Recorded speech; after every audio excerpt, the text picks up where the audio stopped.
Today we're looking at using the 10-finger grip from underneath our partner to be able to elevate and go into the legs. The key problem here is how do you get your partner's hips up above their head?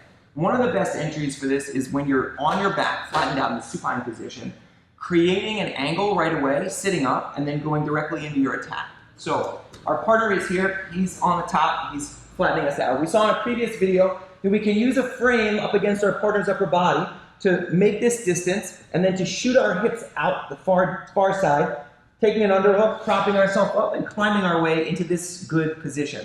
Now that we're here, it's very common for us to start to look for attacks like sumigashi, but when you have a bigger person and they start to drive into you here, it can be a little bit intimidating, difficult for you to get the sweep going. So when we feel this, we're going to reach through, we're going to lock a 10-finger grip. As we talked about in the previous piece of this series, when we have the underclasp, we do need to be aware of the darce and then our partner coming up over the top, even for the guillotine with the right arm here. Yep.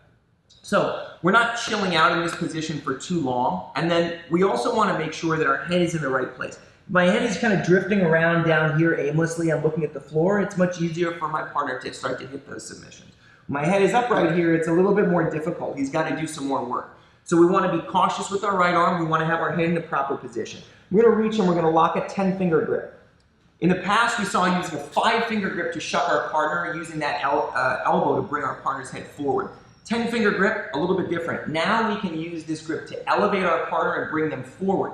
So we're going to take this 10-finger grip and we're going to use this as our partner starts to drive into us to pull them so that their hands go above our head like this. At the same time, we bring our hips in underneath, and now from here we can get their hips rising.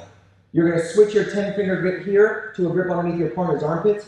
Because of the position of our legs, we can often end up directly into a reverse X, lock our legs, and then you're in on your various attacks from here.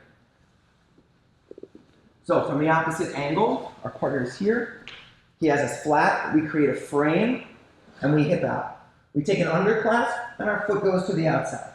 We prop ourselves up. We feel that we're getting driven forward, so we take a 10-finger grip to keep us glued tight to our partner.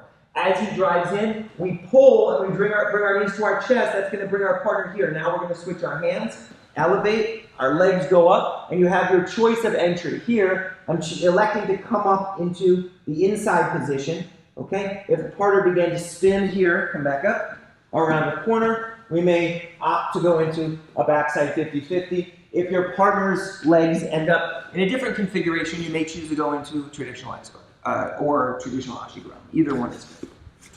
So, 1, frame, hips out, underclasp, climb up, 10-finger grip. Out of this position, we bring our partner forward here. If I feel like for whatever reason we need to come back to a square butterfly, now we have the ability to lift our partner, go up into traditional ashi.